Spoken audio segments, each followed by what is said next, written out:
दिनांक 11 एप्रिल 2025 रोजी नाशिकमधील सातपूर भागातील श्रमिक नगर येथे उघडकीस झालेल्या खून प्रकरणाने संपूर्ण परिसरात खळबळ उडाली होती। पाण्याच्या टाकीच्या मागील भागात झालेल्या या थरारक घटनेत प्रकाश सूर्यवंशी राहणार श्रमिक नगर यांचा निर्घृण खून करण्यात आला।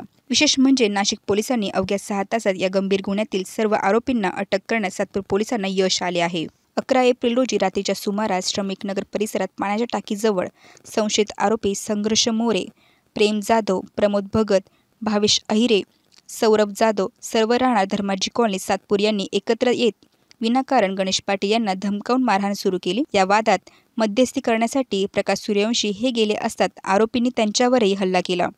आरोपींनी हातातील लोखंडी कोयते, लाथाबुक्क्यांचा वापर करत प्रकाश सूर्यवंशी यांच्यावर जबर मारहाण केली।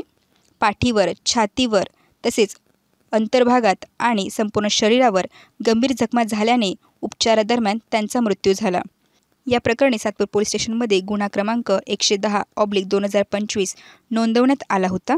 तसेच भारतीय दंड संहिता कलम 103(1), 115(1), 351(2), 3, 5 तसेच हत्यार कायदा कलम 4/25 आणि महाराष्ट्र पोलीस अधिनियम अंतर्गत गुन्हा दाखल करण्यात आला असल्याने घटनेची गंभीरता लक्षात घेता पोलीस आयुक्त संदीप कर्णिक, पोलीस उपायुक्त मोनिका राऊत, अंबड विभागाचे सहाय्यक आयुक्त शेखर देशमुख आणि वरिष्ठ पोलीस निरीक्षक रणजित नलावडे यांच्या मार्गदर्शनाखाली एक विशेष तपास पथक तयार करण्यात आले। या पथकाने त्वरित कार्यवाही करत आरोपींचा शोध सुरू केला। पोलीस शिपाई सागर गुंजाळ आणि भूषण शेजवळ या गुन्हे शोध पथकातील कर्मचाऱ्यांना मिळालेल्या गुप्त माहितीच्या आधारे आरोपींचा पाठलाग करून केवळ 6 तासात सर्व आरोपींना ताब्यात घेण्यात आले।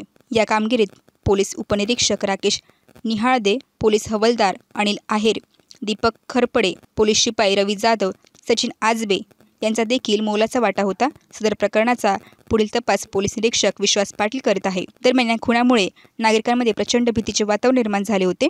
मात्र नाशिक पोलिसांनी वेळेवर केलेल्या कारवाईमुळे जनतेला दिलासा मिळालेला आहे। या धाडसी आणि तत्पर कारवाईबद्दल नाशिक पोलीस दलाचे सर्वत्र कौतुक होत आहे। वेद न्यूजसाठी प्रतिनिधी कमलाकर तेवडे, नाशिक।